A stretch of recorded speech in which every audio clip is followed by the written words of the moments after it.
First story is titled, Am I the a-hole for not wanting to sell my Hyundai to pay for the wedding? First of all, I'd like to mention, I, 30 male, drive 2 hours every day for work. I've been looking for a job with my degree for a long time, and there were no job opportunity available in my area. The nearest company is 2 hours away, and I cannot move because of my house mortgage. My fiance of 1 year has been rushing me for a wedding, saying she's waited longer than any of her friends did. She asked if I could ask my parents to pay. But my parents are already struggling with my sister's cancer, and they've been spending money on chemo. They don't have insurance, and no one is willing to help. It's really messed up here. I told my fiancé that I'm starting to save money to be able to afford the wedding expenses, and she didn't accept, saying that I sneak my money behind her back to help my parents pay for my sister's treatment. I told her that I can't turn down my parents, who are struggling and have no one who can support. Not to mention paying her for things like presents/clothes/dinners, etc. Last week, she received a wedding invitation from her best friend, and she came to see me looking so upset, telling me that her friend is getting married before her, and she hated that. She said that her best friend apparently got herself a reliable fiancé, unlike me, and she said she got sick of people asking her when she'll get married. I told her to tell them off. It wasn't their business, but she told me that I needed to do something. She told me to stop answering calls from my dad, so he won't take money from me, and that I needed to sell my $17,000 Hyundai Accent to pay for the wedding. She even said that we needed to get married before the end of 2020. I argued with her about her unreasonable request and how I'm going to lose my job if I sell my car and end up unemployed after looking for so long. That's not a way to get married. She refused to drop it, called and texted to convince me that if we don't get married before the end of 2020, then there will not be a wedding at all. Friday, I came across an ad online and saw my car for sale with pictures. When I confronted her, she said she was handling it and was going to tell me as soon as she found a buyer. I got mad at her, and I haven't seen her ever since.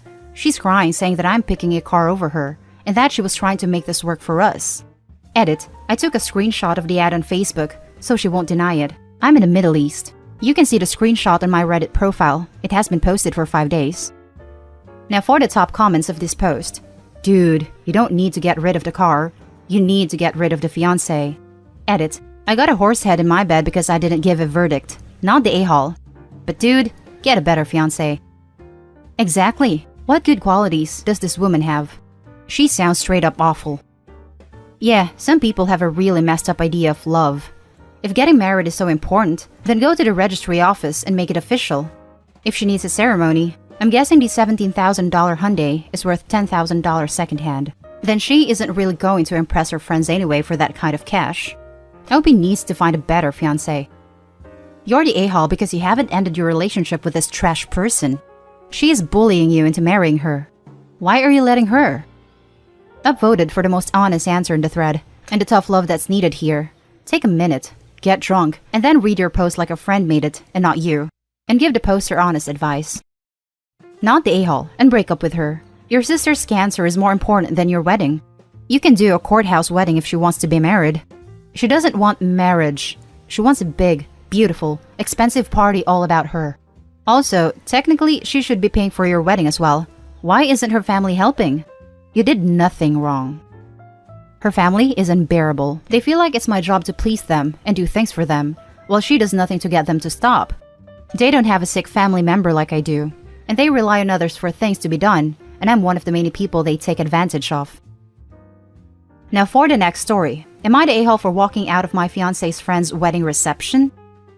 Background, my, male 29, fiancé, female 33, has been asking me to go with her to a co-worker's wedding for about a few weeks.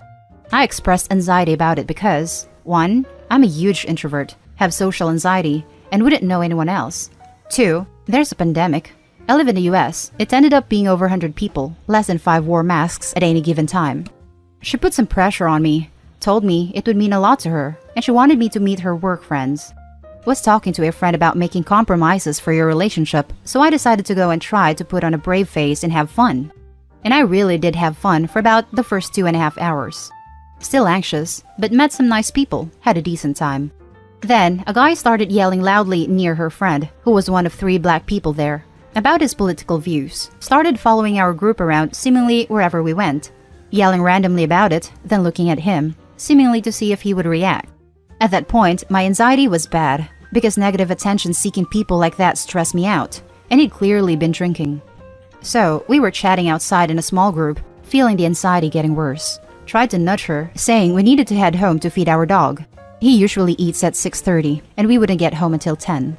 She basically just ignored me and said he'd be fine, which is true, and I should have just been honest about how I was feeling. Then they call everyone in for the speeches. I'm walking behind my significant other, and as soon as I hit a doorway, I kind of freak out. All of the lights and people and noise just hit me, so I turned around and just walked to the car. Didn't have my phone to text her, so I just stood out there for 15 to 20 minutes. When she came out, she was pissed. She cried and told me how upset, angry, and hurt she was for most of the hour-and-a-half drive home until she just stopped talking. This was yesterday, and all day she's barely spoken to me. When she has, it's been very short. Tried to explain my side, but she said she feels like she has to concede to make me comfortable. For some context, we moved 800 plus miles from our family and friends for our careers 2 years ago. It's been difficult to find people we connect with. She said it hurt the most that she was finally having a good time and feeling comfortable here, and I couldn't stick it out for her. I get how disappointing that must have felt, but it also feels like she has no empathy for me. Am I the a-hole? Now let's read the top judgment for this post. No a-holes here. She has a right to be disappointed, and you have a right to your feelings in that situation. You need to come up with coping strategies for these situations. For example, in a situation like this, perhaps you should have taken 2 cars, so she could stay with her friends and you could go. Or have an agreement that if it gets too much, you can sit in the car a while to decompress. These things need to be talked out before the event though. No a-holes here. Your anxiety is a medical condition and you tried really hard to overcome it. Honestly, you should be really proud of yourself for making it there and keeping things under control for as long as you did. That said, her hurt/disappointment is understandable. The night meant a lot to her. You both sound like good people. Give her some time to calm down and then discuss what the triggers were. Hopefully, you can work together to get through the next event. She cried and told me how upset, angry, and hurt she was for most of the hour-and-a-half drive home until she just stopped talking. Wow. This seems like a big emotional response from her. Like a really big response. Without having her half of the story, it's hard to make a judgment. I mean, in an ideal universe, you would have given her the courtesy of flagging her and saying, simply, I need some air. A quick text would have prevented this entire ordeal. Next time, bring your phone and just put it on silent. It sounds like you need to talk to each other about what you need from one another. She needs to say what she needs from you, and you need to say what you need from her.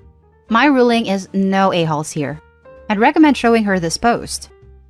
Not the a-hole. I have an anxiety disorder, and if I was in that situation, the flight instinct kicks in and you can't think straight. You run until you are in a safe space. It is not healthy for you to have gone in to just make her happy when it was going to eat you up on the inside. I would just explain to her how anxious you were and how anxiety doesn't turn off when you want it to. You tried your best, and that's better than not going at all. Now for the final story.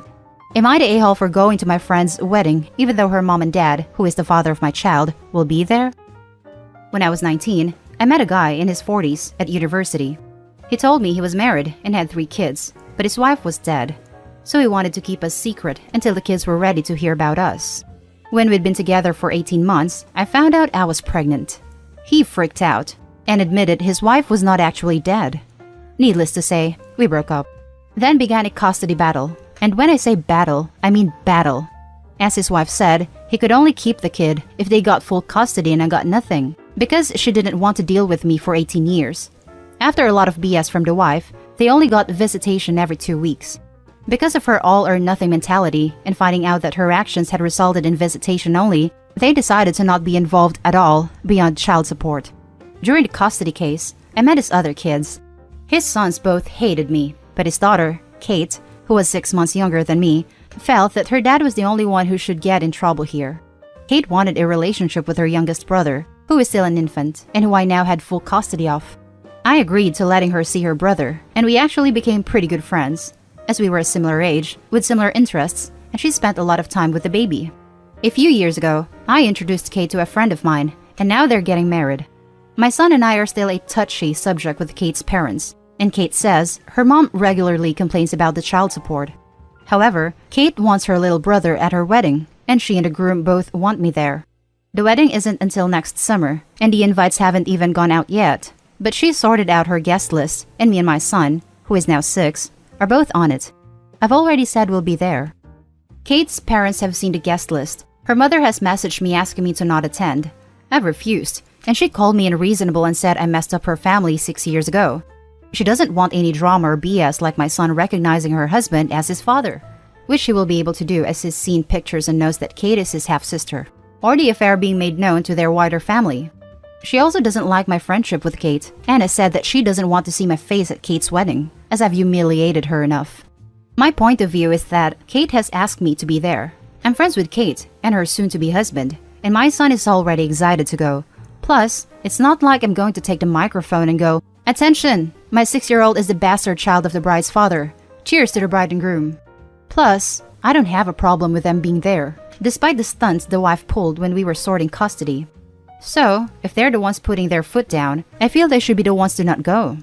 I talked to my roommate about it, and the roommate said that while she's a witch, I did F her husband, and I'd be bringing his child to the wedding. Am I the a-hole for still wanting to go despite Kate's mother telling me not to? Now let's read the top comments. Not the a-hole. Your roommate is off-base by saying you F her husband. He told you his wife was dead, and you didn't learn she wasn't until you got pregnant. Only you can decide if it's worth attending, but the wife is seriously misplacing her anger that should be directed at her husband for being a cheater. Yes, I hate when people blame the other women who didn't even know she was the other woman. It's not like she intentionally wrecked a home. Why is the bride's mother so keen on defending and standing by a man who, A, cheated on her, and B, claimed she was dead? Why are the brothers standing by a man who did that to their mother and hating a woman who thought she was banging a widower? Edit. I know people do that, and I get the mindset behind it, but it's still an a-hole thing to do. No matter how much better it is for you psychologically, it doesn't give you the moral high ground to do that. Please stop explaining this to me over and over again, like I fell off the turnip truck yesterday. I get it, I get it, I get it. Guy also took advantage of her. He's 40 years old, and he had S with a 19-year-old. The blaming that the roommate is doing, as well as the wife, are directed at the wrong person, and it's disgusting to blame a teenager over the grown man. Kate is ridiculously mature. She's amazing. Ugh, you slept with a widower, not a husband. You thought the wife was dead because he's a liar. None of this is your fault. Go to the wedding and have a great time with your son and your friends. Everyone else can suck an egg, not the a-hole. Perfectly states, his lies and the wife's lack of respect for herself do not constitute a good enough reason for Opie not to attend. Gonna hijack this to say that if she doesn't let Kate know what her mom has said, she would be the a-hole, because her mom will cause drama at the wedding. And that's the end of this video, folks. As always, leave a comment and hit like and subscribe. And if you want more of this content, turn your notification on to get updated on the latest videos. And I'll catch you in the next one. Stay safe.